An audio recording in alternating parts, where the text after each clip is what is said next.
Itu harus dijaga ya. Lagi galau, biar gak galau ikut karnis. Sakit gigi. Aduh, sumpah sakit gigi, sakit hati itu dua hal yang bener-bener kayak, aduh, kapan ya selesainya gitu kan. Nah aja, bagus nih Nadia Nazifa. Biar nggak galau, ikut karnis. Emang harus gitu. Kita tuh kalau galau, sakit hati, diputusin pacar, ditinggalin HTS. Udahlah kita mending upgrade diri aja. Kita buktikan bahwa kita adalah apa ya, wanita-wanita ataupun laki-laki yang high value yang sebenarnya nggak pantas sama mereka. Asik. Ada yang batuk pilek juga gitu kan. Udah semoga cepet sembuh, dan yang sakit hati, yang sakit gigi gitu kan, semoga cepet sembuh juga. Yang sakit hati semoga aja kalian hari ini ikut Karnes dan juga kalian bisa upgrade diri, dan aku doain kita semua mendapatkan jodoh yang high value dan terbaik juga. Amin. Oke, tadi udah macam-macam ya, dari kabar udah, asal universitas atau asal siswa gitu kan, asal kotanya udah. Sekarang kita akan mulai materinya. Oke, tanpa berlama-lama lagi, boleh aja untuk operator di share screen untuk materinya. Jangan lupa siapkan catatan. Nah, nanti selama pemateri, kalian bisa banget catet atau kalian capture juga tidak masalah gitu kan. Kalau misalnya ada pertanyaan, boleh ditulis terlebih dahulu karena nantinya ada sesi tanya jawab mungkin yang akan ditanyakan di akhir kayak gitu. Kepada panitia, boleh tolong di share screen. Oke. Udah pada mandi semua kan ya? Udah. Oke, Kak Nur Latifah kayak udah semangat banget nih ya sambil bawa pulpen mau nyatut nih Kak Nur Latifah. Kita sama ya namanya, aku Nur Syifa, kamu Nur Latifah. Semoga rezekinya sama-sama juga. Amin. Oke. Ini bisakah di ini Kak di Zoom, di slideshow, di download dulu mungkin baru di slideshow gitu biar share screen-nya apa namanya full, supaya bisa karena nanti di ke depannya slide-nya banyak yang tulisannya kecil-kecil ya, karena aku kan ngasih contoh esai dari finalis, takutnya nggak kelihatan. Hmm, Mungkin sambil kita menunggu ya teman-teman. Memang esai itu bisa dibilang sulit buat pemula maksudnya. Kalau orang yang udah biasa nulis, esai itu kayak gampang banget buat mereka gitu kan. Tapi buat pemula itu susah banget. Aku ganti ide sampai beberapa kali. Aku baru menang itu baru ke 8 kali lomba, itu aku baru menang. Jadi, wah susah banget ibaratnya kan.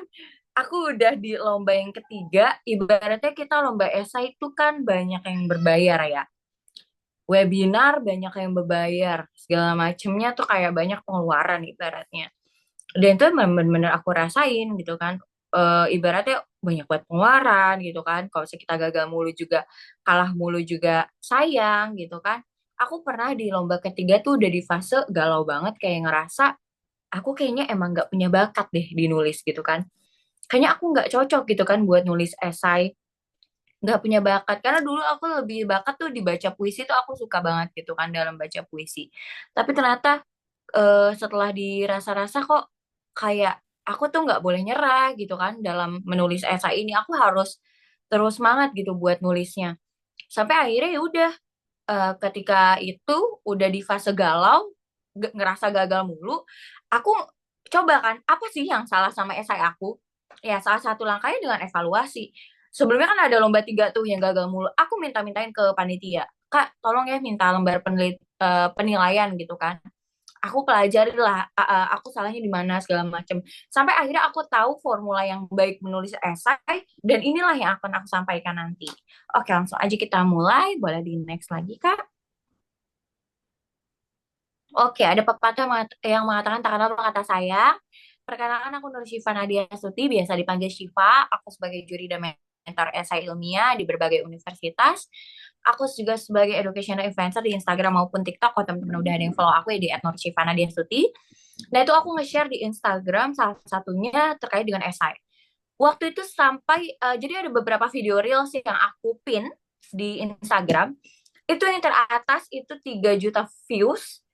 itu ngebahas soal esai. Jadi aku ngebuat video dengan caption gini, dasar juri abal-abal, masa peserta yang membuat esai lebih dari jumlah halaman, lebih dari jumlah batasan halaman malah menang juara satu, ibaratnya.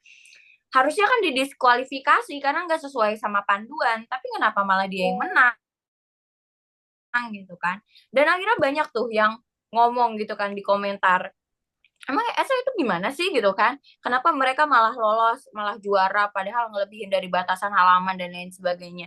Akhirnya aku kasih tahu tuh di caption penjelasan-penjelasannya. Dan banyak yang emang yang setuju gitu kan. Orang-orang yang sering lomba esai dan sering menang, mereka itu bukan hal yang tabu lagi. Mereka tuh udah paham banget kayak gitu trik dan tipsnya gitu ya dalam membuat esai. Nah, itu aku bahas di Instagram dan juga TikTok aku. Awal mula bikin konten itu karena esai. Jadi aku emang pengen banget nih, jujur ya, membuat esai dan kita nyari-nyari yang tadi ya kayak seminar, itu susah banget loh buat nemuinnya. Yang memang gratis gitu kan, nggak berbayar. Karena berbayar semua.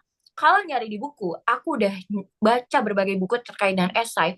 Itu nggak ada yang kayak teknis gitu kan. Kebanyakan mereka tuh lebih ke arah umum. Oh, esai begini, A, B, C, D. Tapi aku tuh butuh realnya. Realnya tuh gimana sih nulis esai gitu kan.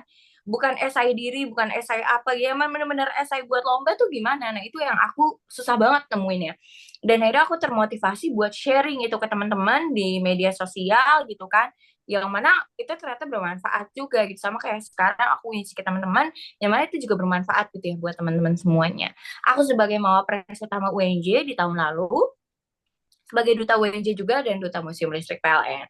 Kalau misalnya teman-teman mau follow aku, boleh banget buat tahu info-info terkait dengan esai ya. Boleh di next?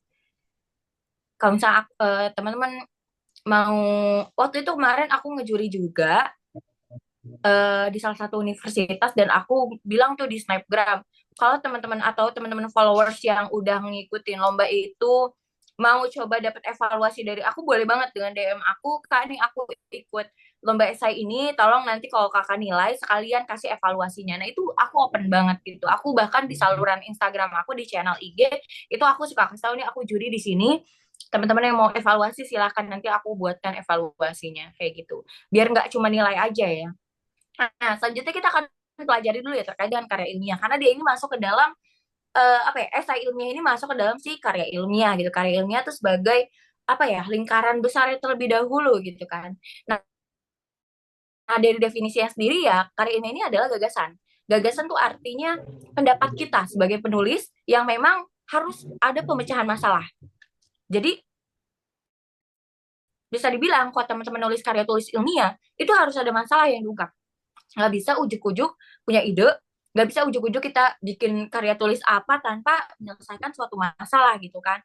Nah, kalau misalnya karya ilmiah, dia tuh harus ada masalah dulu yang diangkat.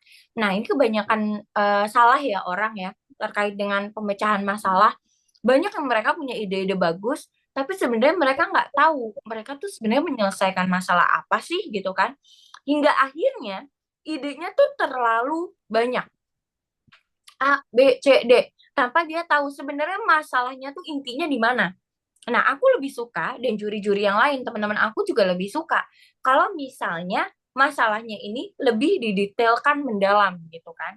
Baru setelah itu dia ngasih satu solusi aja yang emang bener-bener bisa nyelesaikan sih inti-inti masalahnya itu. Ibarat kayak pohon masalah issue tree kan.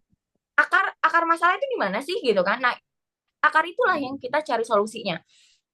Jangan sampai kita nyari masalah yang emang cuma ada di dasar aja gitu kan, cuma ada di permukaannya aja, tapi harus benar-benar sampai mendalam permasalahannya. Dan nantinya dari masalah tersebut kita buat gagasan idenya, dan nanti penyampaiannya memang harus objektif dan jujur. Penelitian pasti teman-teman SMA maupun SMK mahasiswa pasti udah tahu ketika kita buat karya ilmiah nggak boleh yang namanya data tuh dipermainkan, ibaratnya kayak yang nggak benar-benar data real gitu ya udah biar hasilnya bagus sih kita bagus-bagusin gitu kan data penelitiannya. Misalnya kayak teman-teman di SMA disuruh buat praktikum terkait dengan apa sih pohon kacang hijau gitu kan yang biasa ditaruh di atas kapas tuh kan, kapas berair, terus dianalisis nih panjangnya berapa, jadi ada dua perbandingan, ada yang di tempat terbuka, ada yang di tempat tertutup, panjangnya berapa gitu kan. Kalau ternyata, misalkan kalau misalnya secara logika ya, yang di tempat terbuka dan terkena matahari itu biasanya memang lebih cepat tumbuh dibandingkan yang di tempat tertutup. Tapi ternyata pas penelitian teman-teman misalnya, ternyata yang di luar kok lebih lama ya tumbuhnya dibanding yang di dalam ruangan tertutup misalnya. Ternyata nggak sesuai nih sama kebanyakan penelitian gitu kan. Nah, terus kayak teman-teman mikir, udahlah biar nggak dikira salah sama guru, mendingan aku manipulasi aja nih dari datanya misalnya. Aku buat panjangnya yang harusnya itu 10 cm, aku buat 15 cm biar nggak kalah panjang sama yang di tempat tertutup. Nah, itu nggak boleh. Karena penelitian itu nggak ada yang salah dan nggak ada yang benar. Semua tergantung sama penelitian, objek yang kita buat, dan lain-lainnya. Karena setiap penelitian itu pasti berbeda-beda case-nya, berbeda-beda kasusnya. Jadi memang harus jujur, bahasa baku, dan didukung fakta dan bukti-bukti empirik. Contohnya tadi, kok yang di tempat terbuka malah sulit ya tumbuhnya gitu kan. Nah, kita dukung dengan fakta-fakta bahwa memang nggak semua tumbuhan yang terkena matahari itu misalnya dia itu lebih cepat pertumbuhannya. Karena apa? Bisa aja didukung dengan air. Oh, ternyata di tempat tertutup, airnya ini, kandungan airnya pasti lebih banyak dibandingkan kandungan air di tempat terbuka. Alias yang di tempat terbuka ini karena terkena sinar matahari, banyak penguapan dan akhirnya apa? Tumbuhannya jadi kurang air. Dan kita ngasih airnya pun ternyata lebih sedikit gitu dibandingkan tempat tertutup. Nah, itu harus dibuktikan dengan penelitian-penelitian sebelumnya bahwa ada banyak aspek lain yang memang ternyata mempengaruhi kayak gitu. Jadi itu ya yang disebut dengan karya ilmiah. Semoga aja omongan aku bisa ditangkap ya sama teman-teman pemula yang mungkin baru mulai buat menulis. Boleh di next lagi? Nah, selanjutnya untuk jenis dan bentuk karya ilmiah tuh ada banyak macamnya. Ada makalah, kalau teman-teman SMA suka buat ya, makalah ada skripsi, S1, tesis buat S2, artikel ilmiah, disertasi buat S3, ada juga esai, ada juga resensi yang suka ada dalam buku bahasa Indonesia ya, resensi, laporan, dan lain-lainnya itu juga masuk ke dalam karya ilmiah. Boleh di next lagi? Jadi memang banyak jenisnya dan esai ini masuk ke dalam lingkaran besar ya tadi ya karya tulis ilmiah. Oke, boleh di next lagi Kak. Nah, sekarang kita mempelajari terkait dengan esai. Pengertian esai sendiri, esai itu dari bahasa Prancis ya teman-teman yang artinya mencoba atau berusaha. Kalau teman-teman baru mulai nulis esai, gagal, terus langsung nyerah ya namanya teman-teman bukan lomba esai. Karena esai sendiri kan berasal dari bahasa Prancis yang memang artinya mencoba dan berusaha. Kalau sekali langsung nyerah itu ya berarti teman-teman nggak punya mental buat nulis esai gitu ya. Dan esai ini kalau menurut definisinya adalah upaya mengomunikasikan informasi atau opini, pendapat. Jadi yang aku bilang, karya ilmiah nggak ada yang salah dan nggak ada yang benar. Gimana kita punya ide, misalnya kita punya sebuah ide nih, sesuatu ibaratnya, gue pengen deh buat aplikasi misalnya. Gue pengen buat aplikasi kayak Gojek dan Grab. Gojek Grab kan dia buat mobil motor aja kan. Nah ini gue pengen buat aplikasi buat bajai, bemo, delman yang memang itu tuh jarang banget gitu orang atau belum ada gitu kan aplikasi buat ngebooking bajai, ngebooking apa gitu kan yang memang itu kan alat-alat transportasi tradisional Indonesia misalnya. Belum ada nih, kayak aku punya ide mau buat aplikasi namanya Go Tradisional, bukan Gojek lagi kan, Gojek kan ojek kan, kalau ini Go Tradisional aja deh, alat-alat transportasi tradisional di sini gitu kan, itu boleh banget. Dan nanti teman-teman nyajiin argumen nih, pendapat teman-teman tentang sebuah topik tersebut, kayak gitu. Boleh di next lagi. Nah, nggak cuma terkait dengan permasalahan aja nih teman-teman. Yang namanya esai, boleh di next Kak. Yang namanya esai itu ada macam juga jenisnya kan, tergantung konteksnya teman-teman tuh apa. Kalau tadi esai ilmiah namanya, disebut dengan esai ilmiah alias esai penelitian. Ada juga yang disebut dengan esai diri. Nah, esai diri ini mungkin bisa dibilang adalah esai atau karya yang memang dia ini memaparkan argumen juga, memaparkan argumen pendapat terkait dengan diri sendiri. Dari keunggulan diri sendiri, kelebihan kekurangan diri sendiri, terus juga kontribusi yang akan diberikan ke depannya gimana. Dan tujuannya adalah mengajak pembaca itu mengenal kepribadian kita. Nah, sekarang aku mau tanya teman-teman, supaya lebih interaktif nih dua arah, kira-kira teman-teman tahu gak sih esai diri ini digunakan dalam apa? Membuat apa? Misalnya, teman-teman ada yang diminta buat esai diri untuk mendaftar sesuatu kah? Atau buat apa? Nah, kira-kira apa aja sih gitu kan? Buat apa sih? Oke, dari Maria, daftar beasiswa. Benar. Kita diminta buat esai diri kan, daftar beasiswa. Nah, kemarin aku baru buat konten terkait dengan esai diri untuk beasiswa BSI Scholarship. Karena aku juga aware di BSI Scholarship. Itu rame banget kontennya sampai 200.000 views. Kalau teman-teman mau lihat esai diri beasiswa tuh gimana, itu ada di Instagram aku juga buat contohnya gitu kan. Beasiswa, bener. Lalu ada student exchange, bener. Student exchange, selamar pekerjaan juga iya. Kalau melamar pekerjaan tuh namanya motivation letter ya, teman-teman. Atau surat lamaran. CV, CV termasuk esai diri nggak? Nah, sebenarnya CV ini bisa dibilang berbeda sih, teman-teman, dengan esai diri. Karena kalau misalnya esai diri, dia memang lebih berbentuk teks per paragraf gitu ya. Kalau CV kan dia ada bagian-bagian ya, karena itu bisa dibilang berbeda. Kalau misalnya esai diri, itu memang pure kayak kita nulis sebuah teks narasi. Nah, itu disebut dengan esai diri. Daftar universitas itu benar. Nah, kemarin ada, eh, aku pernah jadi mentor buat calon mahasiswa UI. Jadi kan UI waktu itu diminta buat bikin esai diri ya.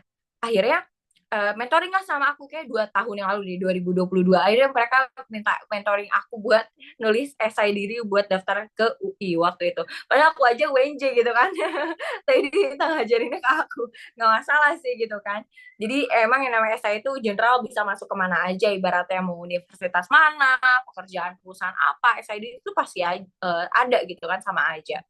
Dan kalau esai ilmiah yang tadi ya, dia ini karya yang futuristik, berorientasi masa depan, dan dia ini ada argumen, pendapat terhadap solusi permasalahan. Ingat ya, harus ada masalahnya dulu. Jangan sampai nemu ide tapi nggak tahu masalahnya apa gitu kan. Nah, bahkan banyak gitu yang nanya apa aku, Kak, gimana sih cara kita nyari ide, nyari judul? Ya cari dulu masalahnya gitu kan. Nggak ada masalahnya, gimana cara kita nemuin ide gitu ibaratnya.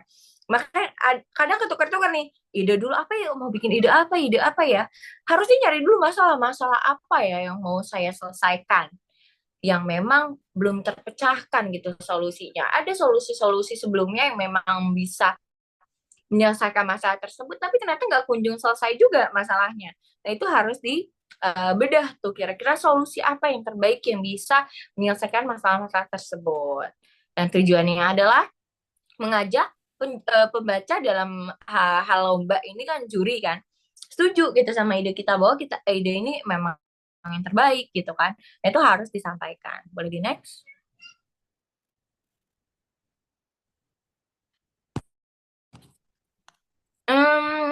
Berarti mirip sama makalah, betul. Ada latar belakangnya terlebih dahulu. Boleh di next, Kak? Sorry. Jadi harus ada permasalahannya dulu yang diangkat. Seperti itu. Boleh di next, Kak? Oke, nah karakteristik esai ilmiah sendiri, dia ada 4, teman-teman. Gaya bahasa yang khas, karangannya pendek, mengandung opini penulis, gagasannya futuristik. Pertama, gaya bahasa yang khas.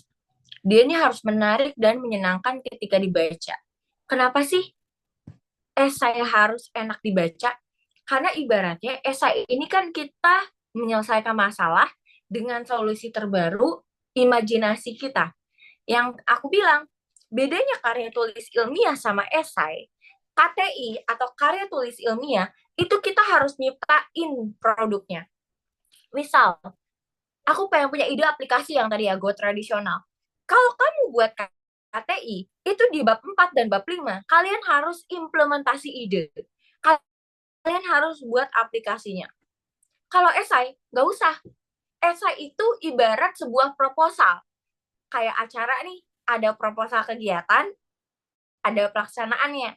Kalau karya tulis ilmiah, itu ada berupa proposal dan pelaksanaannya. Bahkan laporan hasil kegiatannya. Kalau esai, hanya proposal aja. Kita ngajuin ke juri. Bu, saya mau bikin A, B, C, D. Masalahnya gini, gini, gini, gini, gini. Ini solusi yang terbaik, misalnya gitu kan. Dan itulah ibaratnya yang kita propose. Tapi kita nggak wajib buat implementasi. Makanya dibilang esai ini menarik. Kenapa? Karena banyak ide-ide baru gitu kan yang disampaikan gitu kan oleh para peserta. Buat kita tahu gitu kan ada permasalahan apa sih sebenarnya yang belum selesai gitu kan di Indonesia dan gimana cara kita perbaikinya, gimana cara nyelesain masalahnya dengan solusi-solusi yang terbaik gitu kan. Itu yang pertama. Yang kedua, karangannya pendek. Nah, ini yang tadi aku bahas di konten aku. Esai itu selalu dibatasin sama kata atau enggak halaman. Dibatasi halaman tuh biasa 5, 7, 10 halaman, bahkan sampai 15 halaman. Tapi rata-rata biasa 10 halaman deh pembatasannya. Karena emang esai itu ringkas ya teman-teman. Simple, nggak kayak karya tulis ilmiah yang sampai puluhan halaman gitu kan. Nah, bisa juga dibatasi sama kata. Misalnya 2000 kata pembatasannya. Nah, yang tadi ada tips dan triknya sendiri dalam nulis esai. Kalau misalnya, ini buat teman-teman buat catat ya. Kalau dibatasi oleh halaman, berarti teman-teman harus perbanyak tulisannya. Kalau dibatasi oleh halaman. Maksudnya apa, Kak? Dibatasi oleh halaman, terus kita banyakin tulisannya. Esai itu nggak full tulisan. Esai wajib ada visualisasi. Visualisasi ini bisa berupa grafik, gambar, tabel. Nah, itu harus disisipkan ke dalam esai. Karena apa? Harus menarik esainya. Kalau tulisan doang, ya pasti bakalan bosen gitu ibaratnya. Misalnya gini deh, hmm, kamu punya ide tadi, misalnya mau bikin aplikasi. Kalau kamu hanya nulis tulisannya aja, aku pengen buat aplikasi ini, fiturnya begini, gini, gini, gini, gini, gini. Menarik nggak buat orang? Nggak, tentu. Misalnya kamu sebagai, aku di marketing ya, sebagai sales, sebagai pemasaran, nawarin produk ke orang, nawarin ide ke orang, Bu, saya bisa bikin aplikasi, dia ada fitur A, B, C, D. Ini Ibu baca aja, Bu, esainya. Atau enggak gini, kita sebagai sales mobil ibaratnya. Bu, saya punya produk mobil di showroom, dia tuh punya fitur A, B, C, D, pokoknya bagus banget lah Bu, gitu kan. Bagaimana kita bisa membayangkan mobil tersebut dengan hanya kata-kata, hanya tulisannya aja. Nggak bisa tentu kan? Kita harus lihat bentuk mobilnya gimana, ganteng nggak, cantik nggak nih mobilnya kan? Terus fiturnya gimana, tempat duduknya gimana. Nah, itu harus tergambar semuanya. Makanya ada beberapa juri yang menyarankan esai ini ada prototype kalau dia bentuknya produk. Tapi nggak harus diimplementasi. Prototype itu kamu bisa ngedesain aja di Canva. Desain di Paint Microsoft gitu kan. Desain di Adobe Photoshop. Nah, itu kan kamu nggak perlu buat aplikasinya, cukup ngedesain aja. Nah, itu ya maksud aku ada tulisan, ada visualisasi. Kalau dibatasi oleh halaman, misalnya esai dibatasi 10 halaman. Ini berdasar pengalaman aku ya. Esai dibatasi 10 halaman. Ya udah, aku perbanyak tulisannya, tapi aku juga ada gambar-gambarnya. Gambarnya itu, tabelnya itu aku taruh di dalam lampiran. Jadi pembatasan ini hanya dari bab 1, hanya dari pendahuluan. Cover itu nggak masuk. Jadi setelah cover langsung pendahuluan sampai dengan daftar pustaka biasanya. Lampiran itu nggak masuk ke dalam jumlah batasan halaman. Nah, nanti aku akan kasih tips dan triknya ya. Gimana sih cara kita menyisipkan gambar di dalam esai yang dengan misalnya halaman 1 sampai 10, di halaman 5-nya kita mau ngasih tahu bahwa ini ada prototype gitu kan. Ada prototype dari produk. Tapi kita nggak naruh prototipe gambarnya di sini di halaman 5 karena apa, nanti bakal lewatin batasan halaman. Nah, si gambar itu nanti kita pindahin ke dalam lampiran, tapi kita udah nge-statement dulu di halaman 5 bahwa ada lampiran loh yang melampirkan si gambar si prototipe ini gitu kan. Nah, itu biasa ada tuh di misalkan ya tadi di mobil. Bu, nih saya ada surat penawaran terkait dengan produk mobil, Ibu bisa ngelihat gambar-gambarnya di lampiran. Nah, itu contohnya. Nanti aku kasih tahu. Nah, kalau bisa dibatasi oleh halaman, maka perbanyak kalimatnya. Perbanyak katanya 1 sampai 10 halaman, itu perbanyak katanya aja. Prototype di akhir, di belakang. Tapi dibilangin lah di 10 halaman ini bahwa di belakang ada gambarnya gitu ya. Nanti kita akan pelajari. Dan yang kedua, kalau dibatasi oleh kata, maka harus perbanyak apanya? Gambarnya. Jadi karena dia nggak ada batasan halaman, cuma batasan kata, udah deh kalian mau bikin 20 halaman esai gitu kan. 20 halaman esai, tapi cuma 2000 kata, sisanya gambar semua nggak masalah gitu kan. Yang penting sesuai dengan panduan kayak gitu. Nah, ini juga pengalaman aku bikin esai nggak pernah yang namanya misalnya dibatasi oleh 10 halaman, aku cuma bikin 10 halaman tuh nggak pernah. Aku bikinnya sampai 23 halaman. 13 halamannya lagi itu hanya lampirannya aja kayak gitu. Nah, ini nanti kita akan lihat. Itu tips dan triknya ya. Yang ketiga, opini penulis. Nah, ini yang kadang teman-teman suka salah sih. Banyak orang yang mikir nulis esai itu hanya copy paste dari penelitian sebelumnya. Ibaratnya kita nggak bahas soal apa ya? Misalnya kita ngebahas soal permasalahan eh, kesehatan mental misalnya di kalangan remaja. Banyak orang yang bilang bikin esai, oh iya, karena topiknya ini seputar kesehatan mental di kalangan remaja di Indonesia, udah deh kita ngumpulin data-data nih dari A, kesehatan mental di Indonesia 78% Gen Z di Indonesia mengalami masalah mental gitu kan. Ini semuanya kita jadiin satu nih, dalam satu esai dikumpulin semuanya, dan akhirnya apa? Itu kan data-data pendukung itu disebut dengan fakta, sedangkan pendapat yang kita tulis sendiri, ketik sendiri, mikir sendiri, itu disebut dengan argumen. Ya namanya esai, itu lebih banyak argumen ya dibandingkan fakta yang tadi. Kalau faktanya terlalu banyak, itu namanya bukan esai, tapi literatur review namanya, literasi gitu kan. Nah, itu beda ya teman-teman. Ini yang kadang salah. Aku tuh kalau ngebaca esai, ngejuri, terus pesertanya kayak dari sumber ini sih pastinya banyak ya, sumber A, B, C, D dimasukin semuanya. Tapi hal yang dia tulis pendapatnya tuh gak ada, ya udah skip, udah nggak menang gitu kan ibaratnya. Jadi yang namanya esai itu harus lebih banyak 70% argumennya. Keempat, futuristik, orientasi masa depan, tapi harus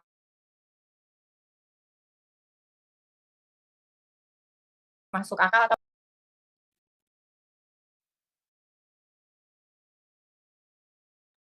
Oke, selanjutnya di metode penggalian ide ilmiah. Nah, untuk metodenya kita ada 4. Banyak yang nanya, gimana cara nentuin ide esai, judul esai. Ada 4 metode. Pertama, baca. Kedua, pengamatan. Ketiga, diskusi. Keempat, pengembangan. Baca. Kau bisa baca buku, baca jurnal, atau surat kabar, dan lain sebagainya di media sosial terkait dengan masalah. Kan yang aku bilang, kita buat ide harus ada masalahnya dulu. Dapetin masalahnya dengan pacara ini. Kau bisa baca.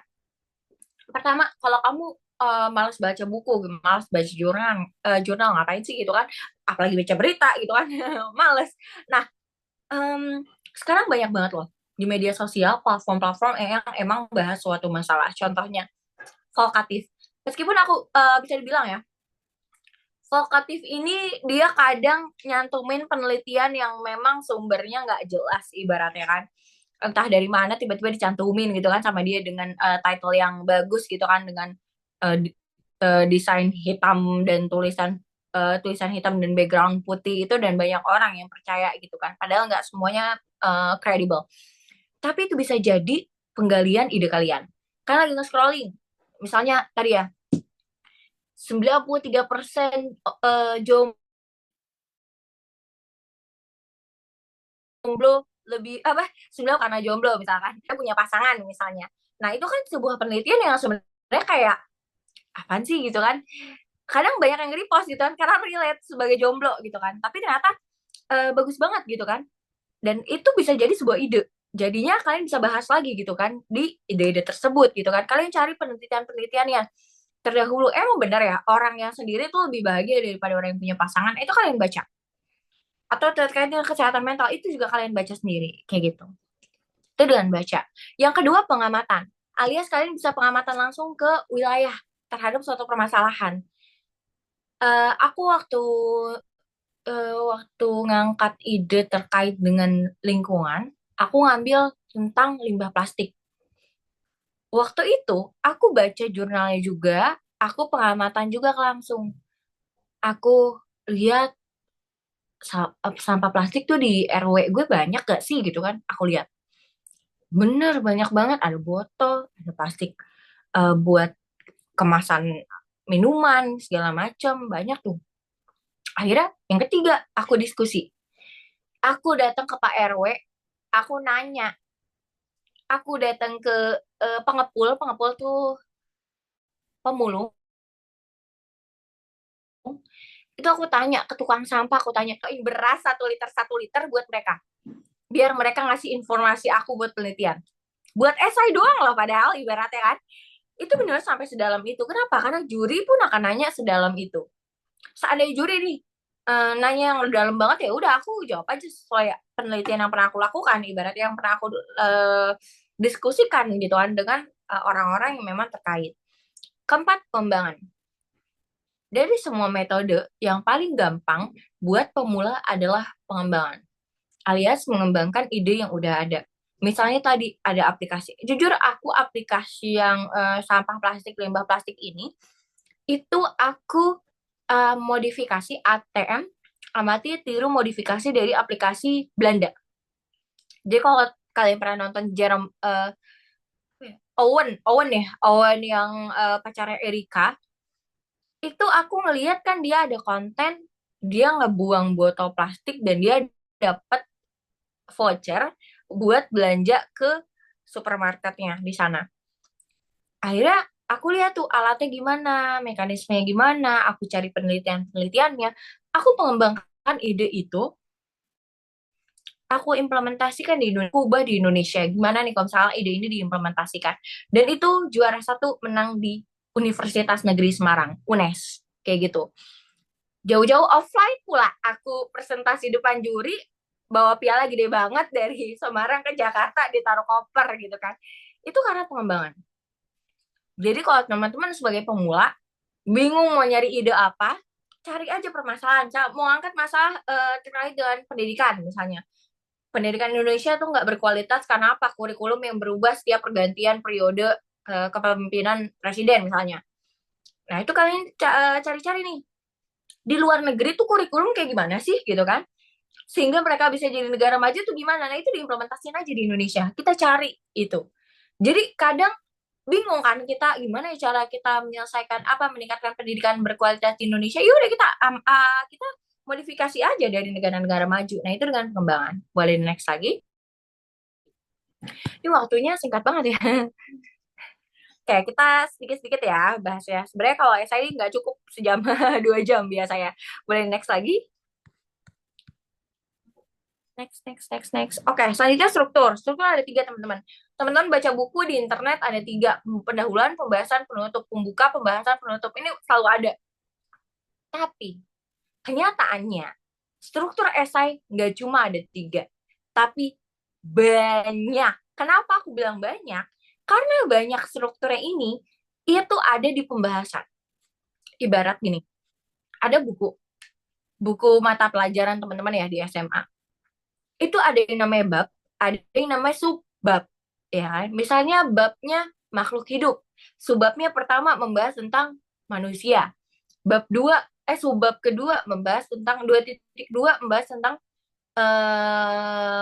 tumbuhan, subbab ketiga membahas tentang hewan. Nah itu kan macam-macam kan, ada subbabnya. Nah dari 3 bab ini ada subbab-subbab banyak di bagian bahasan. Nah, ini yang nggak pernah dibahas di buku manapun. Boleh di next? Pertama, cover. Cover ini beda-beda tergantung dengan panduannya. Nah, biasanya cover tuh ada nama, judul esai, logo, nama penulis, nama kampus, sama tahun esai ditulis. Boleh di next lagi kita lihat contohnya. Contohnya ini ya. Ini ada 3 punya aku. Ini yang di UNES ya waktu itu. Iya benar. Di UNES tahun 2023. Yang tengah ini dari mahasiswa UGM. Waktu aku lomba di IPB. Lomba, ngejuri di IPB. Dan yang ketiga itu dia dari IPB-nya langsung. Kita lihat ya dari segi cover ada logo, baik logo penyelenggara lomba maupun logo universitas, itu tergantung dengan panduan. Ada judulnya, ada topiknya atau temanya apa gitu kan, nama lombanya apa, terus juga disusun oleh siapanya, asal universitas penulis, kota penulis, sama tahun kapan esai itu ditulis. Boleh next lagi.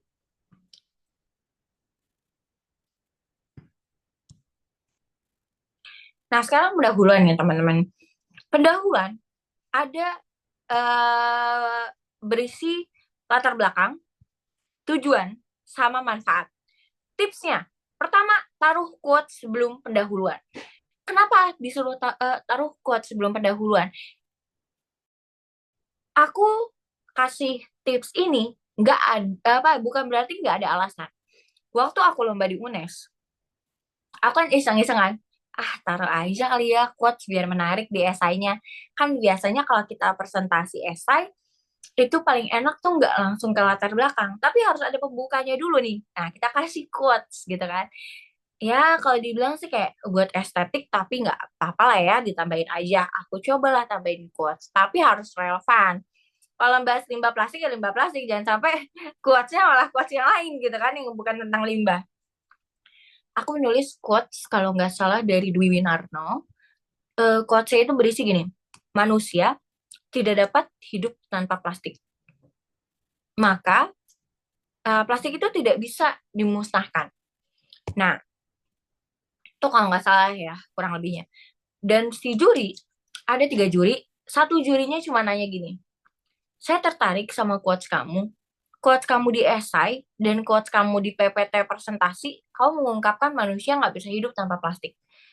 Sekarang, saya minta kamu jelaskan, kenapa sih manusia nggak bisa hidup tanpa plastik?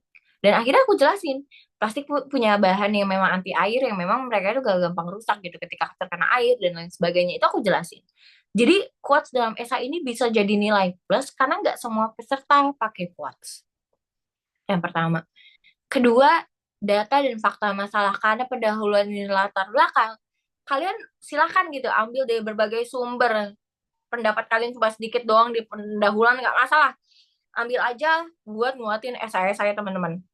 Yang ketiga, minimal 3 paragraf. Ada paragraf umum, paragraf khusus, sama tujuan dan manfaat. Kalau kalian pernah dengar paragraf deduktif dari umum ke khusus seperti piramida terbalik, itu benar. Jadi pendahuluan tuh kayak gitu. Dan maksimal tuh 2 halaman. Kenapa aku bilang maksimal 2 halaman? Aku pernah naruh 1,5 halaman. Kalah. Kalah mulu. Aku sampai introspeksi, ini salah di mana sebenarnya? Aku ceklah hasil lembar penilaian dari juri. Dan tahu nggak apa? Aspek yang kurang adalah aspek fakta. Aspek data dan fakta yang aku itu kurang. Aku introspeksi. Pas dilihat di pendahuluan, cuma 1,5 halaman. Dan kebanyakan tahunnya tahun yang lama. 2020 sekian lah pokoknya. Akhirnya semenjak saat itu aku tambahin jadi 2 halaman dan data-data yang terbaru.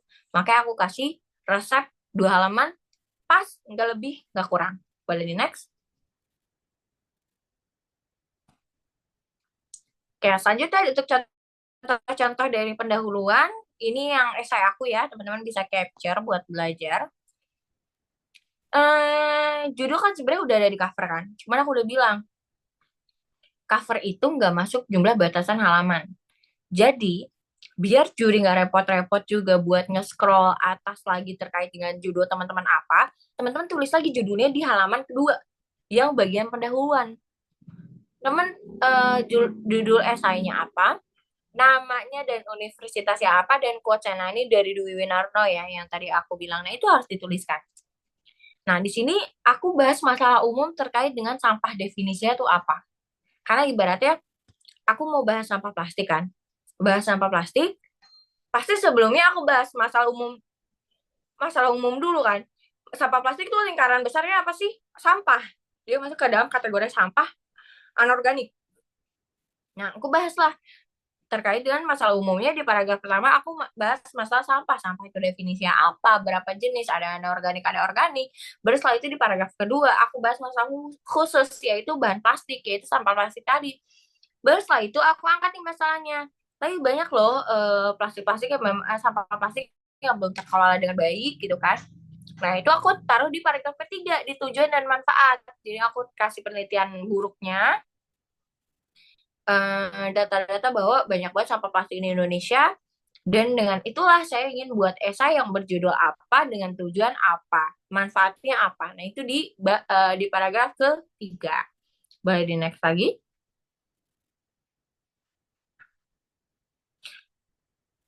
Kelebihan. Hmm, bukan yang ini, Kak, sorry. Yap, tadi yang sebelumnya bukan. Next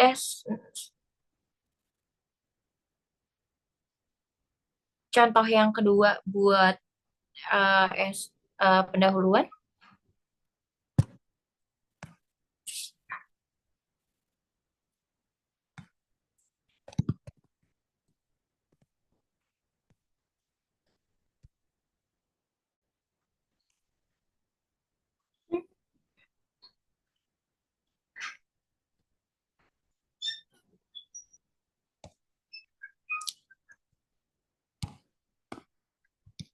Jadi memang yang namanya pendahuluan, dia paling bagus itu 3 paragraf, gak kepanjangan, gak kependekan, dan 2 halaman gitu kan, ngepasin 2 halaman itu.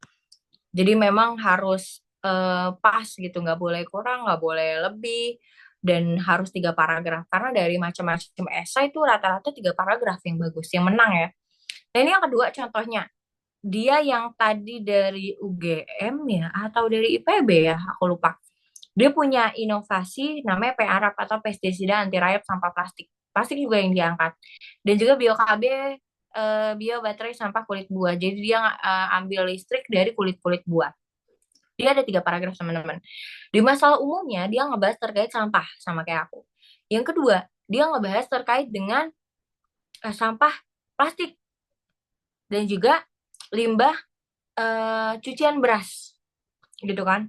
Nah, itu dia bahas tuh bahwa dengan masalah itu tuh bisa dibuat inovasi ini gitu kan. Dia ngebahas sampah plastik gitu. Dan yang ketiga, baru dia bahas terkait dengan tujuan dan manfaatnya. Dengan adanya inovasi PARAP dan BioKB, tujuannya apa? Manfaatnya dari ide ini apa gitu. Nah, itu dia tuliskan di sini. Boleh di next lagi.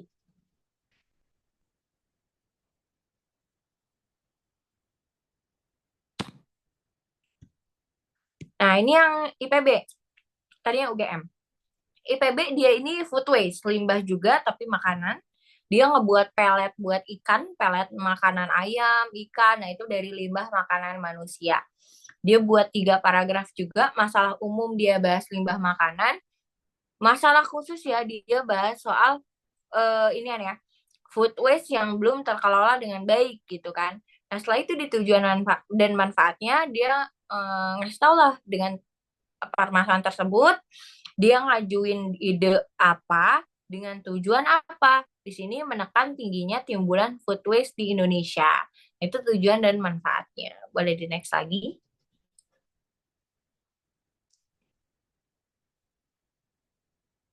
Jadi pada intinya pendahuluan ada masalah umum, masalah khusus, sama tujuan dan manfaat. Sekarang bagian pembahasan yang paling ribet, karena yang aku bilang tadi banyak banget subbabnya kan. Nah, untuk pembahasan sendiri, dia ini lebih ke arah analisis masalah yang lebih tajam. ide yang kita miliki kayak gimana. Nah, itu ditaruh di dalam si pembahasan ini. Dan untuk subbabnya, nah ini teman-teman catat ya, subbab yang pertama kondisi terkini, kedua solusi sebelumnya apa yang pernah ditawarkan untuk menyelesaikan masalah itu, ketiga ide kita apa, keempat langkah strategisnya gimana, kelima pihak yang terlibat dalam implementasi ide ini tuh siapa aja. Nah, di pembahasan fokus sama gagasan yang diangkat, wajib ada visualisasi, gambar, tabel, grafik, gitu kan. Yang ketiga, bahasa harus persuasif dan promotif. Boleh di next lagi? Nah, contoh di sini ya. Yang aku bilang, yang namanya esai analisa masalah itu harus apa namanya harus lengkap gitu ibaratnya kan. Nah di sini kalau teman-teman bisa zoom di analisa masalah itu aku tulis melalui framework issue 3 pada lampiran 1. Lihat kan ya teman-teman ya. Di subbab pertama aku tambahin analisa masalah atau yang tadi tuh kondisi terkini. Masalah sekarang tuh tentang sampah plastik tuh gimana sih? Nah, itu dibahas di analisa masalah. Ya aku bilang, juri tuh suka banget sama yang analisa masalahnya tuh mendalam. Kayak tadi, jangan hanya masalah di permukaan, tapi harus kalian buat pohon masalah, isu trinya, pohon masalah.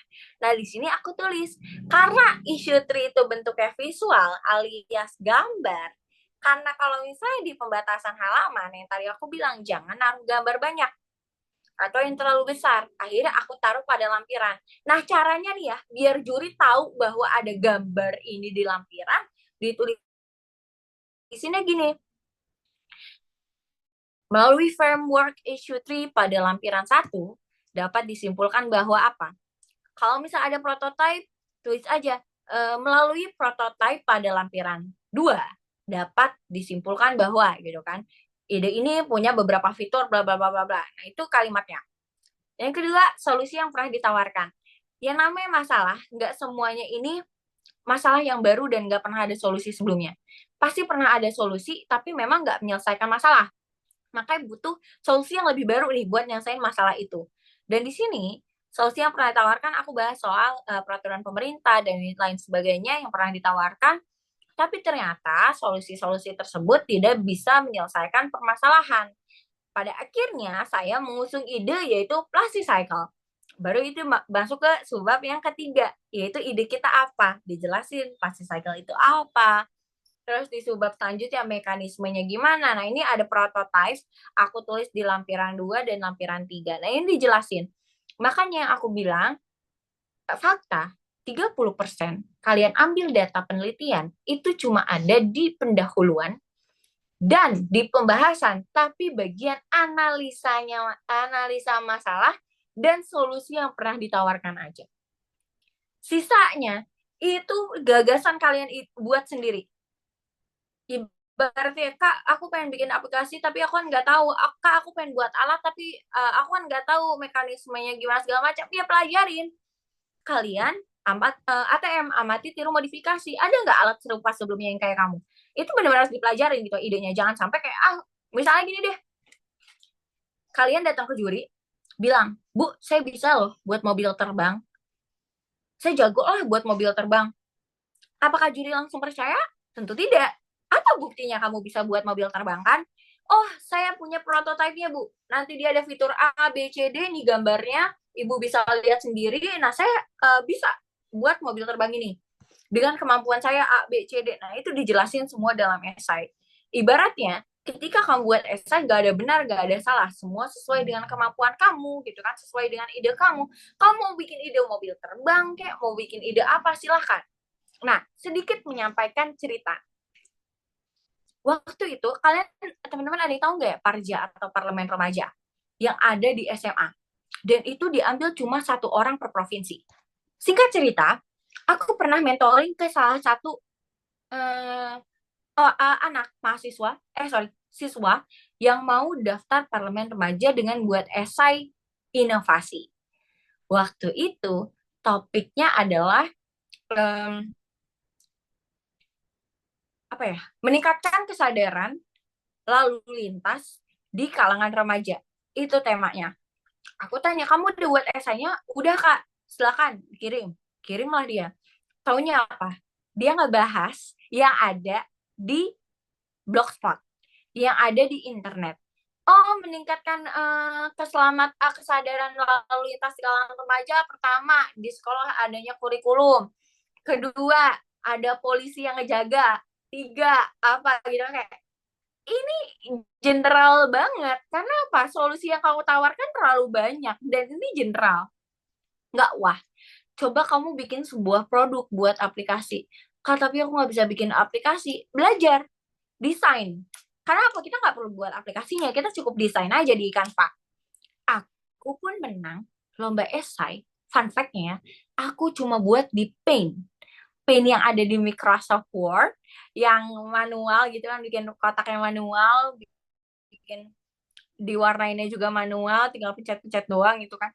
Aku ngebuatnya dari situ lah teman-teman. Nggak bisa ngedesain tapi belajar desain. Aku suruhlah dia.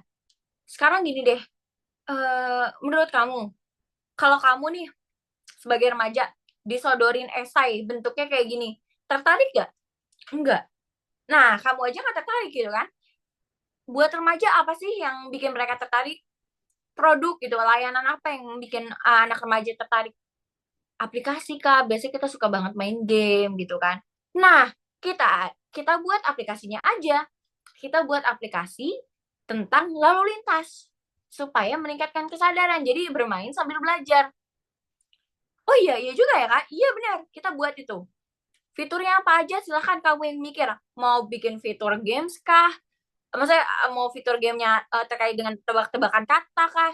Mau bikin terkait dengan tebak-tebakan kuis kayak milioner apa tuh yang 100 itu? Kuis 100 milioner itu. Terus juga mau buat gimana, udah terserah kamu. Dia datanglah. Desainnya, kalau boleh jujur, jelek banget gitu di kalangan siswa. Dan itu kayak icon-iconnya gede-gede banget gitu. Kalau misalnya dibandingkan aplikasi-aplikasi pada umumnya sih ya kayak itu udah jelek banget gitu dari tampilannya. Dan akhirnya apa teman-teman? Dia menang sebagai perwakilan di provinsinya. Dan itu cuma 2 orang yang diambil dari provinsi dan dia salah satunya teman-teman. Karena apa? Karena dia ngebuat aplikasi yang tadi lalu lintas. Dia ngebuat aplikasinya itu sederhana banget. Cuma ada gambar, lampu merah, lampu merahnya nyala, dia nanyain, apakah arti tanda lampu merah berikut? A, berhenti. 2, hati-hati. C, lanjut jalan atau jalan terus. Kayak gitu doang. Dia ngebuat aplikasinya cuma satu tampilan, sama satu tampilan, 2 tampilan, satu tampilannya lagi itu hanya logo aplikasinya doang ketika dibuka. Kan kita kalau buka Instagram kan ada logo Instagram dulu kan, baru setelah itu masuk ke dalam beranda. Nah, dia cuma bikin 2. Desain awal, yang tadi aplikasi dibuka, sama desain gamesnya. Satu lampiran ya itu tadi doang. Satu gambar itu cuma yang tadi ada gambar lampu merah. Ini artinya apa ya gitu kan. Nah itu dia buat desainnya satu persatu di Canva. Jujur kalau dari aku yang pemula desain itu menurut aku jelek sih ibaratnya. Tapi ternyata apa dia lolos teman-teman. Dan itu ibaratnya kita harus menjelaskan di dalam esai itu, di dalam pembahasan itu seperti itu. Kamu mau bikin apa segala macam terserah. Yang penting kamu benar-benar ngebuat prototipenya, kamu ngegambar di otak kamu kira-kira idenya tuh gimana supaya ketika kita deliver ke orang lain bisa paham ide kita tuh apa gitu. Boleh next lagi? Oke, ini aku tambahin alur produksi, analisis, SWOT, sama analisis kompetitor. Ada juga pihak-pihak yang terlibat. Nah, analisis SWOT, SWOT itu nanti kita bahasnya di belakang. Nah, ini aku taruh di lampiran 4. Langsung aku taruh, sorry, langsung aku taruh dalam kalimat dapat disimpulkan bahwa bla bla bla bla bla bla dari si analisisnya. Karena biar nggak makan tempat. Lalu analisis kompetitor, ada pihak-pihak yang terlibat. Nah, pihak-pihak yang terlibat ini adalah orang-orang yang kita ajak kerjasama. Ini yang sering banget salah. Orang bikin ide esai, tapi nggak ada pihak yang terlibat siapa aja. Ibaratnya gini, kamu bikin aplikasi, punya ide bikin aplikasi, tapi kamu nggak minta tolong orang lain yang sebenarnya kamu aja nggak punya kemampuan gitu dalam membuat aplikasi tersebut. Apakah mungkin untuk direalisasikan? Tentu tidak. Makanya juri sering nanya, kamu pengen misalnya nih kamu dapat pendanaan buat bikin bangun ide ini. Siapa aja pihak yang kamu ajak buat bekerja sama? Banyak yang nggak bisa jawab. Karena apa? Mereka mikirnya ya gue buat esai, produknya gue bikin sendiri gitu. Padahal nggak, harus banyak pihak yang terlibat. Aku nulis pihak yang terlibat sampai satu lembar penuh. 15, sekitar 15 pihak yang terlibat dalam pembuatan esai atau implementasi ide. Jadi emang harus sebanyak-banyaknya. Makin banyak, makin realistis ibaratnya. Boleh next? Oke, kita singkat-singkat aja ya. Nextnya ini yang pestisida anti rayap, dia buat 2 subbab. Penjelasan ide dia pestisida sama bio-KB. Oh ya sorry, dia nambahin hasil uji juga karena dia ada ujinya dulu ya yang dia lakukan. Ibaratnya tadi aku bikin produk A, ada prototipenya. Aku bikin ini ya pestisida ini ya harus ada ujinya juga. Boleh di next? Nah ini yang konsep fair. Dia buat pelet dari food waste ya. Dia bikin pembahasannya ini berdasarkan ide-idenya. Ada server edu, server discussion, training, practice, dan juga ada target implementasi. Nah, jadi bab dua, subbab dalam bab pembahasan itu sebenarnya tergantung esai kita. Tapi kalau dari aku merekomendasikan yang tadi ada kondisi terkini, solusi yang ditawarkan, ada pihak yang terlibat, ada dan lain sebagainya. Boleh next lagi? Terakhir penutup ya. Penutup. Penutup tuh isinya ada kesimpulan, harapan, sama quotes lagi. Tapi quotes biasanya aku di awal aja. Maksimal 1 halaman aja. Next. Oke, ini esai aku. Kesimpulannya apa? Harapannya apa? Kesimpulannya kita ambil keseluruhan isi idenya. Kayak tadi ya, aku buat platform life cycle. Platform itu apa? Siapa aja yang diajak kerjasama, itu dimasukin ke dalam sini. Dan jangan lupa di akhir dituliskan bahwa saya sebagai penulis optimis bahwa ide ini bisa terwujud buat mendukung apa, Indonesia emas kah? Apakah? Nah, itu ditulis di situ. Next. Nah, ini selanjutnya kesimpulan yang dari konservir dan juga P Arab, dia hanya setengah halaman aja.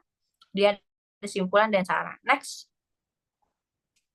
Analisis dalam esai. Nah, ini yang aku jelasin ya.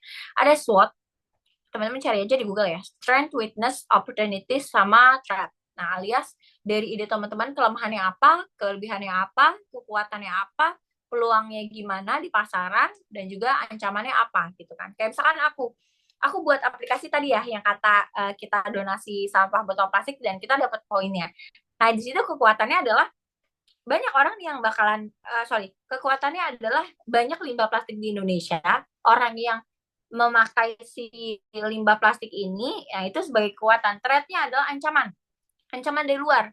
Pemulung yang harusnya didapat uang malah nggak dapat uang kan, karena kan kita donasiin sendiri ke aplikasi yang aku buat gitu kan, sehingga walaupun berkurang nih dari sampah-sampahnya. Nah itu termasuk dalam ancaman. Kenapa bisa jadi alat kita, produk kita malah dirusak nanti. Kompetitor, sebelum-sebelumnya kan udah ada ide sebelumnya. Nah, itu dibandingin nih dengan analisis kompetitor. Kekuatan ide kita, kekuatan ide kita apa, kelemahan ide yang lain tuh gimana. Kalau bisa, di analisis kompetitor ini, buatlah ide kita ini lebih baik dibandingkan ide-ide yang udah ada sebelumnya. Selanjutnya ada analisis pastel, politik, ekonomik, sosial, teknologi. Nah, itu biasanya sih ada di bisnis model Canvas atau BMC. Tapi kalau di SI cukup 2 aja, SWOT sama kompetitor. Kalau Samsung ini adalah analisis pasar. Jadi misalkan kita mau membuat sebuah produk yang kita buat di Indonesia, kita luncurkan di Indonesia. Nah, sekiranya berapa orang sih yang kita incar? Nah, itu dihitungnya dengan Samsung. Boleh next? Oke, ini contoh analisis ya. Ada analisis issue tree yang tadi aku jelasin. Kompetitor, SWOT. Ini kebalik ya. SWOT sama kompetitornya. Harusnya kompetitor yang bawah. Kompetitor yang atas, SWOT yang bawah. Lalu lampiran terlibatnya, ini aku nulisnya banyak tuh. Upaya yang dilakukan oleh si pihak yang terlibat itu apa aja, nah itu juga dijelasin. Boleh di next. Nah ini yang BioKB sama P Arab, dia buat analisis SWOT-nya juga. Next. Sumber rujukan, ada 4, jurnal, data badan resmi kayak BPS, Badan Pusat Statistik, Kementerian Kesehatan, Kementerian Pariwisata, segala macam itu ada badan resmi pemerintah. Yang ketiga, buku. Keempat, internet. Internet minimalisir. Kalau mau cari definisi, jangan di Wikipedia. Intinya internet tuh cuma boleh diambil berita. Kalau teman-teman mau nyantumin berita di esai, silahkan. Tapi kalau definisi kamu cari di Wikipedia, cari di Blogspot, no way. Jangan sampai. Karena apa? Nggak kredibel. Jadi yang kredibel ada jurnal ilmiah, badan resmi, sama referensi buku. Tipsnya, minimal 10 sumber. Maksimal 10 tahun. Kalau bisa 3 tahun terakhir. Dan ada format daftar pustakanya, baik apa style maupun Harvard style. Nah, itu harus dipelajari. Oke, nah, oke. Ada rahasia juri lagi. Yang kedua, yang keberapa nih rahasianya? Rahasia lagi ada lagi nih teman-teman. Juri itu kan nilai 200 karya, ya kan? Nyari 200 karya ibaratnya. Nah, sekarang gini, apakah juri bisa menilai 200 lebih karya dalam 3 hari dengan membaca semuanya satu persatu? Tentu enggak. Aku dan juri-juri lain nilai esai, apalagi kalau baru mau ke tahap final ya, kita tuh yang dilihat pertama, judul. Kedua, langsung ke daftar pustaka. Kalau dilihat daftar pustaka berantakan, tanpa ngelihat isi, langsung skip ke peserta lain. Kenapa gitu? Hakikatnya, penguatan esai itu kan ada pada fakta, alias rujukan, alias data penelitian. Kalau datanya aja nggak kredibel, datanya aja salah, daftar pustakanya berantakan, main asal taruh link aja gitu kan, link Google, blablabla. Wah, udahlah, dianggap mau idenya semenarik apapun, mau lembarnya sebanyak apapun, esai kalian tuh nggak kredibel. Gitu. Jadi, kalau ngelihat daftar pustakanya jelek, aku yakin 100% dari aku ngejuri ke berbagai universitas, 100% daftar pustakanya berantakan, atasnya juga pasti berantakan. Dari penulisan kanan kiri, penulisan garis miring segala macam, isinya nggak ada bobotnya. Wah, itu udah intinya udah tercermin dalam daftar pusaka. Orang banyak loh yang ngeremehin daftar pusaka. Mereka nulis isinya oke dengan bagus segala macam. Daftar pustakanya mereka asal taruh segala macam tanpa tahu formatnya, nggak tahu cara bikin daftar pustaka yang benar. Wah, itu sih aku udah kayak, udahlah, next aja. 200 peserta kalau kita baca semua isinya nggak ada waktu. Pasti ngasih ngelihat yang emang oke-oke aja kalau daftar pustakanya oke. Yang ketiga, kita lihat lampirannya. Karena biasanya di lampiran tuh banyak gambar-gambar visual. Baru setelah itu aku lihat isinya. Kalau nggak ada lampiran, aku harus baca isinya langsung ya nggak apa-apa gitu ibaratnya. Tapi biasanya aku lihat lampiran dulu kalau ada lampirannya. Kayak gitu sih teman-teman. Jadi jangan pernah nyepelin daftar pustaka atau sumber rujukan. Apalagi dalam karya ilmiah gitu kan. Itu nggak boleh. Ibaratnya kalau misalnya kalian buat makalah di sekolah, kalian taruh taruh linknya doang ya nggak masalah ya ibaratnya kan. Nggak begitu ini. Tapi kalau misalnya kalian mau nulis kayak lomba, skripsi, nggak bisa penelitian kayak gitu. Harus jelas gitu sumbernya. Boleh di next? Nah, ini ketentuannya. Kadang di esai itu ada 2 tipe jenis daftar pustaka. Ada APA style atau American Psychological Association. Ada juga Harvard style. Nah, Harvard style ini beda ya teman-teman. Beda format. Nah, tergantung dengan kira-kira kira-kira panitia dari panduannya tuh pengen peserta pakai daftar pustaka format apa? Apa style kah? Harvard style kah? Nah, itu tergantung sama si panitia. Pada next. Next lagi, sorry, taruh. Nah, contohnya di sini ya teman-teman. Ada Badan Perencanaan Pembangunan Nasional 2021. Nah, itu Bappenas. Bappenas itu badan resmi, boleh. Terus juga Dinas Lingkungan Hidup. Nah, itu kan ada page-nya ya, ada webnya. Itu nggak masalah. Kenapa badan resmi?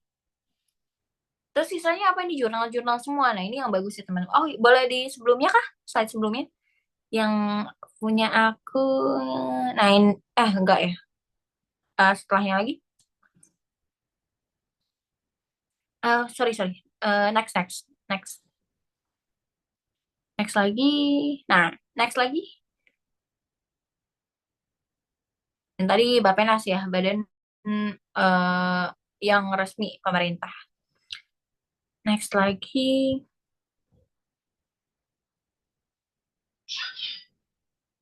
Oke, intinya tadi ya ada buku, ada badan resmi, internet diminimalisir, dan jurnal penelitian yang harus banyak. Mungkin cukup sekian penyampaian materi dari aku. Total udah sekitar 1 jam ya. Sebenarnya jujur kurang. Aku bimbingan esai ke Minti aku itu 2 jam teman-teman ngejelasin semuanya bener-bener. Aku kalau ngomong soal esai itu banyak banget hal yang pengen aku sampaikan, karena apa, saking sedikitnya materi, saking sedikitnya orang yang ngebahas ini gitu. Aku kadang miris juga kan, kayak penelitian di Indonesia tuh agak kurang. Kenapa? Mahasiswa buat skripsi itu kadang asal-asalan aja karena mereka mau lulus kan. Kadang mereka baru nulis tuh pas skripsian aja gitu karena terpaksa. Kenapa ya? Karena orang yang ngebahasnya cuma dikit, jadi orang mau menulis esai pun males gitu kan, karena nggak tahu yang benar yang gimana. Nah, itu yang aku kadang miris sih teman-teman, kayak harusnya tuh hal-hal kayak gini itu udah diajarkan dari universitas, harusnya udah diajarkan dalam sekolahnya teman-teman gitu kan, tapi malah ini nggak ditemuin gitu di banyak sumber gitu kan. Jadi kayak aku mirisnya kayak gitu sih. Jadi kalau misalnya kayak mentoring seminar kayak 1 jam tuh nggak cukup gitu buat aku. Jadi semoga aja ya teman-teman tadi yang aku sampaikan ngeresep lah ya di otak teman-teman, nggak sampai kayak aduh kayak aku pusing deh kak.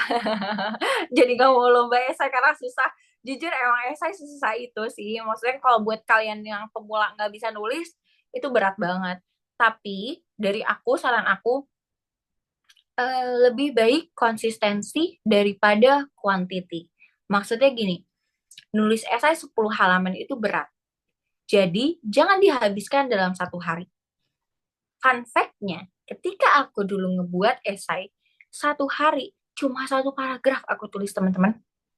1 paragraf aja aku tulis 1 hari. Tapi konsisten, sampai akhirnya esai itu kelar.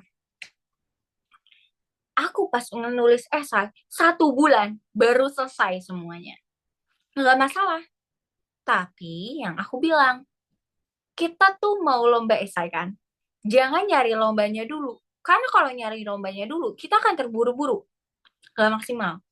Tapi kita harus nyari idenya dulu. Nah, sekarang aku mau kasih ini ya teman-teman, 2 tema yang sering ada dalam lomba. Pertama, Sustainable Development Goals, tujuan pembangunan berkelanjutan. Yang ketiga, Indonesia Emas 2045. Ada juga tentang, yang ketiga tentang remaja. Itu ada juga. Ini tema besar. Subtemanya kadang dibagi jadi politik, ekonomi, sosial, lingkungan, kesehatan, sub bidangnya ya. Nah, teman-teman, cara nyari ide yang masuk ke semua lomba. Jadi aku ketika 1 bulan selesai nulis esai, di bulan kedua dan ketiga itu aku cuma masukin esai di berbagai lomba. Udah nggak nulis-nulis lagi. Nih. Wah, kok 2 bulan ini gagal semua nih. Kita ganti ide, nulis lagi 1 bulan. Kirim. Wah, tembus tuh. Jadi emang harus trial and error terus.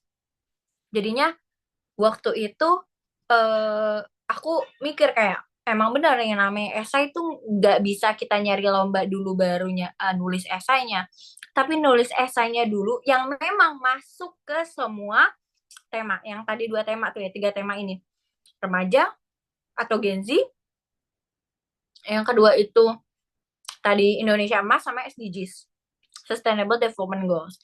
Bidangnya tergantung teman-teman, bidangnya teman-teman apa, pendidikan kah, apakah. cara nyari idenya yang masuk ke semuanya, teman-teman misalkan mau ngambil ide pendidikan, subbidang pendidikan. Ada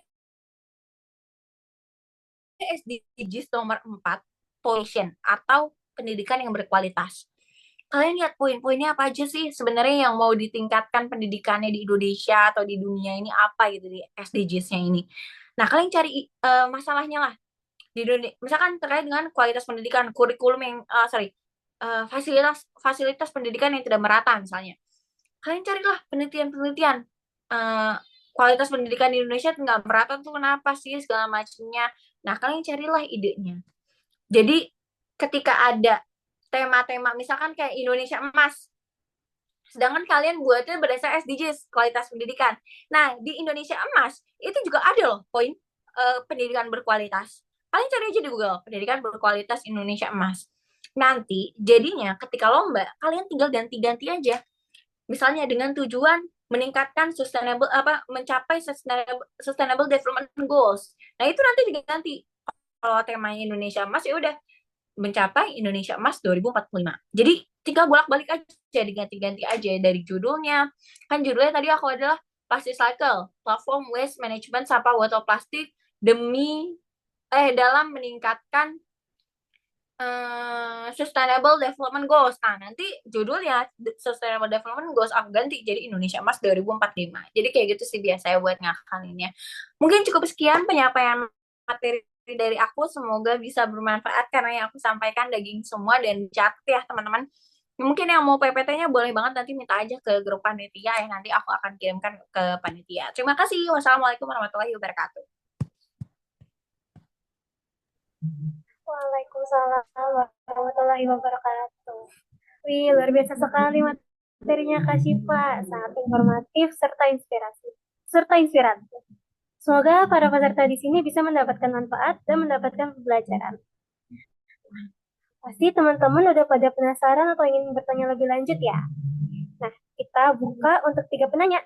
Boleh teman-teman untuk raise hand atau tulis di kolom chat.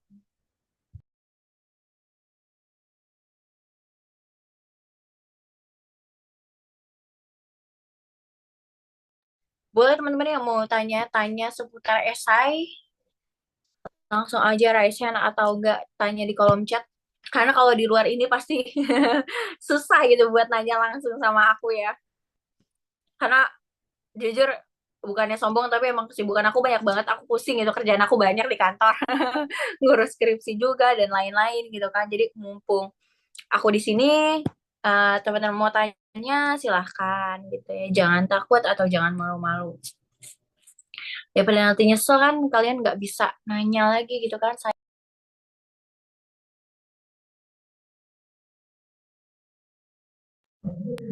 Oke, ada Oke, untuk pertanyaan. Muhammad Khotibul Umam, boleh open mic. Oke.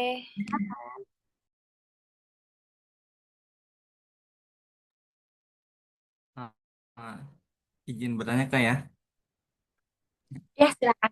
Assalamualaikum warahmatullahi wabarakatuh. Waalaikumsalam. Saya Muhammad Khotibul Umam. Di sini saya mungkin bisa dibilang sebagai pemula ya Hmm, dalam pembuatan esai. Nah tadi kakaknya menyampaikan bahwa kan kalau misalkan apa namanya pembuatan esai itu harus lewat cari masalah dulu kayak. Nah di hmm. situ, nah saya pernah posisinya ketika sedikit cerita dulu kayak. Iya, boleh silakan. Ya, saya pernah di posisi ketika ingin melomba, cuma lombanya bukan tentang esai, tapi karya tulis ilmiah, Al-Quran atau KTIK. Gitu. Hmm, Di situ tahapannya sama, ya. Saya mencari masalah dulu. Nah, yang bikin bingung itu untuk pembuatan judul yang unik gitu kan. Tadi kan kakak menyampaikan bahwa kalau misal si juri itu bakal dilirik pertama dari judul, kemudian hmm. daftar pustaka. Nah, Uh, coba dong Kak kasih tips sebagai ke kita-kita semua nih ke teman-teman khususnya saya sebagai pemula gimana cara nyusun judul yang unik gitu tuh Kak dari setelah mencari masalah gitu kan. Terima kasih. Oke, terima kasih Umam atas pertanyaannya. Mungkin untuk panitia boleh di-share sekalian lagi tadi PT-nya terkait dengan Judul aku di bagian cover ya. Boleh ditolong di-share lagi. PT-nya bagian cover, itu ada contoh aku. Aku juga lupa ya buat ngebahas. Kita akan coba buat bahas lagi. Good, Umam, pertanyaannya. Berarti memperhatikan nih, judul yang menarik tuh bagi juri gimana sih? Oke. Hmm, di next ya kan, bagian cover, contoh cover. Nah, nextnya lagi. Alright. Nah, sekarang aku minta Umam dan juga teman-teman lainnya, contoh satu dan contoh dua. Sorry, contoh satu dan contoh tiga. Adakah kesamaan dalam penulisan judulnya? Umam, masih standby? Masih, masih, Kak, masih. Nah, kalau kamu lihat di contoh satu dan tiga, apa kesamaannya? Samaannya apa ya? Cara nulisnya gimana? Ah,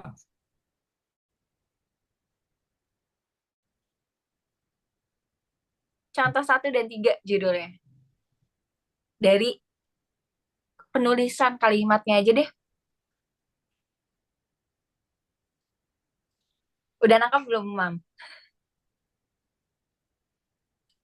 belum, Kak, belum. Belum, oke. Ya. Adakah tanda baca di sana? Oh, ada. Apa? Tanda titik dua itu. Oke, nah sekarang kita bahas ya. Judul esai dibagi menjadi dua bagian. Ada nama idenya, ada penjelasan idenya. Kedua ini dibatasi oleh titik dua, teman-teman. Jadi, judulnya dulu, teman-teman apa? Aku produknya namanya Plastic Cycle. Aku produknya Go Tradisional. Nah, itu di statement dulu di awal. Aku judulnya Conservator. Nah, itu di statement dulu di awal. Kebanyakan finalis yang menang di berbagai perlombaan pakai strategi ini. Nama idenya dulu dia bahas, titik dua baru penjelasan idenya.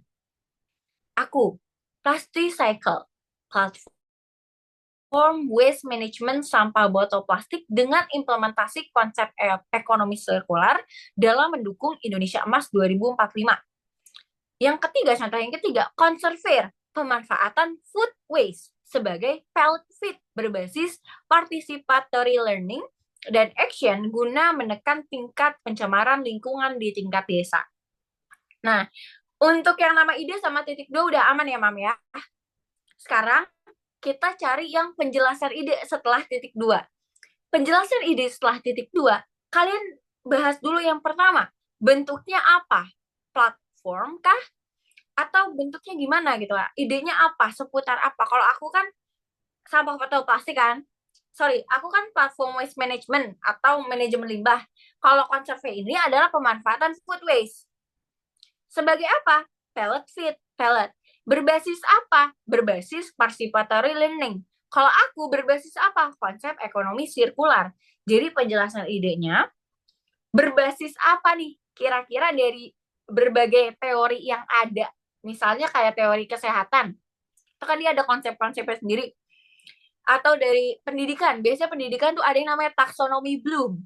Nah, itu ditaruh berbasis apa? Dalam apa tujuannya? Misalnya ini, guna menekan tingkat pencemaran. Kalau aku dalam mendukung Indonesia Emas. Nah, itu contoh judulnya. Paham ya, Mam ya? Dan batasan judul maksimal 20 kata. Gak boleh kurang, gak boleh lebih. Ya, mendekati boleh ya. 18 itu 15 sampai 20 kata. Sebanyak-banyaknya boleh, tapi maksimal 20 kata. Nah, jadi ketika aku ngebaca judul ini, aku sebagai juri langsung paham. Nama idenya Plastic Cycle, oke. Dia bikin platform waste management, buat botol plastik. Fungsinya buat apa tujuannya? Implementasi konsep apa yang dia gunakan? Sekarang kalau misalnya gini, Umam, aku tulis judulnya gini. strategi mengurangi sampah botol plastik di Indonesia. Misalnya aku bikin judul, strategi mengurangi jumlah sampah botol plastik di Indonesia. Nah, sekarang aku mau tanya sama Umam. Nama ide aku, tahu nggak apa? Enggak kan? Enggak. Belum jelas. Idenya apa namanya? Yang kedua, tujuannya ada mengurangi jumlah sampah botol plastik. Tapi idenya kagak nggak kebahas di situ, di judulnya. Terlalu general. Kenapa? Tujuannya mengurangi sampah plastik di Indonesia. Kan banyak banget solusinya. Bisa dengan aplikasi, bisa dengan produk, bisa dengan di supermarket tuh udah nggak menggunakan sampah plastik lagi gitu kan. Nah itu juri masih ngebaca itu terlalu general. Dan kalau kita mau baca isinya langsung, itu terlalu buang waktu. Makanya kalau ngelihat judulnya udah jelas, oke nih judulnya. Isinya oke lah, idenya oke. Tentang ini. Baru kita baca isinya. Gitu, Mam. Sekarang kita bahas contoh yang kedua. Ini strategi yang kedua ya, penulisannya. Strategi meningkatkan keberlanjutan lingkungan. Dia pakai strategi di awal. Yang tadi kan aku strategi mengurangi sampah plastik di Indonesia. Tapi nggak jelas idenya apa. Kalau dia ditambahin dengan inovasi P Arab dan Bio KB. Aku sebagai juri dapat nih. Meskipun dia nggak ada konsep yang diangkat kayak aku ekonomi sirkular atau participatory learning gitu kan. Tapi dia si Brigita ini yang dari UGM, dia ngejelasin idenya apa. Intinya harus ada idenya apa, tujuannya apa di dalam judulnya tersebut. Sekiranya apakah sudah menjawab, Uma? Udah, Kak. Wah, terima kasih banyak. Oke, Terima dengan kasih, senang Kak. hati. Oke, boleh next kita move kali ya, Kak Saskia, ke pertanyaan berikutnya. Apakah ada yang mau Raisa?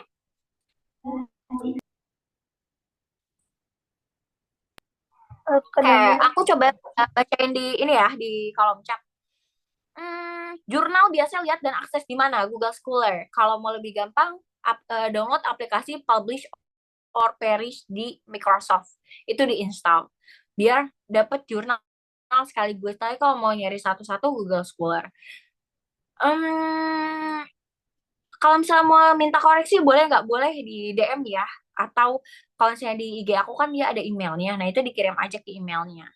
Inovasi terlebih dahulu. Betul ya, tadi ya di judul ya. Rekomendasi YouTube channel penyusunan esai. Aku jujur belum menemukan di YT yang rekomendasi buat penyusunan esai. Makanya aku bilang, nggak semua juri itu bisa sharing di YouTube. Kalau kalian mau tahu, ini aja ya, buka Instagram, Royhan Saidi namanya. Royhan Instagram ya, akun Instagram. Dia dia temen juri aku. Kita udah 3 kali ngejuri bareng dan kita sama-sama emang punya tujuan buat sharing di Instagram gitu kan. Terkait dengan esai yang bisa bermanfaat. Nah, itu kalian bisa lihat ya, Kak Royhan Saidi. Um, jadi kalau semisalnya teman-teman minta rekomendasi terkait dengan YouTube gitu kan, teman-teman minta rekomendasi YouTube yang ngebahas esai, jujur aku belum menemukan yang oke. Tapi kalau teman-teman mau ngelihat konten-konten yang bahas esai di Instagram aku ada, tapi memang ada yang lebih teman juri aku itu namanya Kak Royhan Saidi. Dia ini juri esai juga, sering banget jadi juri pembicara terkait dengan esai, dan kalian bisa follow dan lihat konten-kontennya sih karena dia banyak banget nih di feed, carousel dan lain sebagainya yang emang bahas seputar itu. Gitu ya teman-teman. Apa lagi nih? Judul pembahasan campur bahasa Inggris Indonesia nggak apa-apa, asalkan Inggrisnya di italic alias dimiringin. Beli buku atau lewat ebook? Aku beli bukunya sih. Antara beli buku atau nyari di perpustakaan. Kalau ebook ada, kalau lewat ebook sebenarnya tinggal nyari aja sih teman-teman.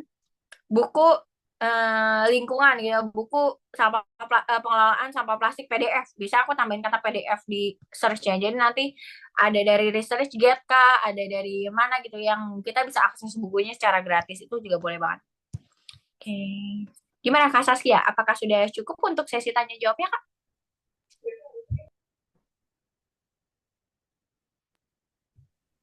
Mungkin dikarenakan waktu yang terbatas, dicukupkan kali ya, Kak. Oke, baik Kak Saskia. Oke, terima kasih Kak Syifa atas jawabannya yang luar biasa informatif. Eh, Oke. Untuk Kak Syifa, dimohon untuk stay di Zoom sebentar ya, karena akan ada penyerahan sertifikat dan sesi dokumentasi. Baik. Jadi hal yang bisa saya ambil dari pemaparan materi dari Kak Syifa ini adalah pendidikan bukan hanya tentang memahami teori, tetapi juga tentang menumbuhkan nilai, karakter, dan semangat perubahan. Melalui karya ilmiah dan eksplorasi gagasan, kita diajak untuk berani berpikir, berpendapat, dan berkontribusi bagi masa depan. Dari ide sederhana bisa membuat dampak besar, asalkan ditulis dengan hati dan diperjuangkan dengan tekad.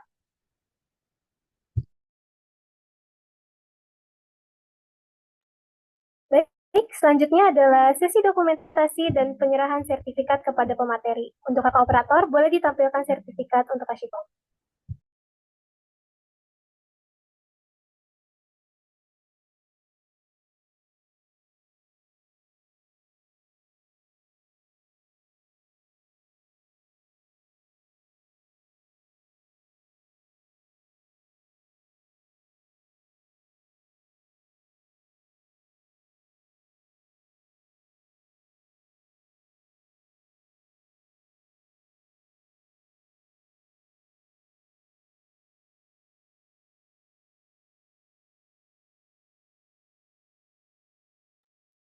Baik, HPD izin masuk ya.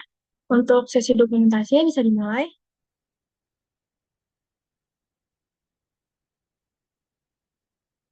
Oke, satu, dua, tiga. Sekali lagi, satu, dua, tiga. Baik, terima kasih. Kasih Pak, makasih kasih Pak. Iya, sama-sama.